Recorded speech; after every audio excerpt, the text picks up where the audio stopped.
पूर्ण मोक्ष के लिए इन तीनों देवताओं की शास्त्रोक्त साधना करनी होती है। परंतु पूजा गीता अध्याय 8 श्लोक 3, 8, 9, 10, अध्याय 15 श्लोक 17, अध्याय 18 श्लोक 62 में बताए परम अक्षर ब्रह्म की करनी होती है। परम अक्षर ब्रह्म को गीता अध्याय 8 श्लोक 9 तथा अध्याय 15 श्लोक 17 में गीता ज्ञान देने वाले प्रभु ने अपने से अन्य बताया है तथा कहा है कि उत्तम पुरुष यानी पुरुषोत्तम तो मेरे से अन्य है, वही सबका धारण पोषण करने वाला अविनाशी परमेश्वर है। दर्शकों, सद्गुरु रामपाल जी महाराज का उद्देश्य विश्व के मानव को सत्य ज्ञान बताकर सनातनी बनाना है। संत रामपाल जी कहते हैं कि हमारा पिछला इतिहास बताता है कि पहले केवल एक आदि सनातन पंथ अर्थात धर्म था। उस समय सतयुग में मानव समाज शास्त्रोक्त साधना करता था। पांचों वेदों ऋग्वेद, यजुर्वेद, सामवेद, अथर्ववेद तथा सूक्ष्म वेद शास्त्र थे। 4 वेद ब्रह्मा जी को मिले, उनमें संपूर्ण अध्यात्म ज्ञान नहीं था। परम अक्षर ब्रह्म सत्य युग में लीला करने के लिए शिशु रूप धारण करके आए। बड़े होकर सूक्ष्म वेद का प्रचार किया।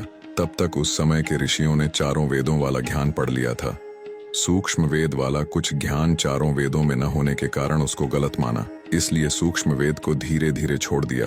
परंतु लगभग 1 लाख वर्ष तक सत्य युग में शास्त्रोक्त भक्ति की गई। इसके पश्चात शास्त्र विधि त्याग कर मनमाना आचरण प्रारंभ हो गया। गीता अध्याय 16 श्लोक 23 व 24 में कहा है कि जो व्यक्ति शास्त्र विधि को त्याग कर अपनी इच्छा से मनमाना आचरण करता है, उसको न सिद्धि प्राप्त होती है, न उसकी गति होती है, न उसे सुख मिलता है।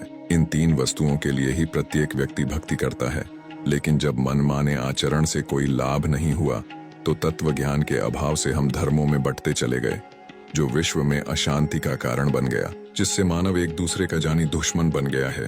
संत गरीबदास जी ने सूक्ष्म वेद में कहा है, आदि सनातन पंथ हमारा, जानत नहीं इसे संसारा, षट दर्शन सब खटपट होए, हमरा पंथ ना पावे कोई। इन पंथों से वह पंथ अलहदा, पंथों बीच सब ज्ञान है बहदा।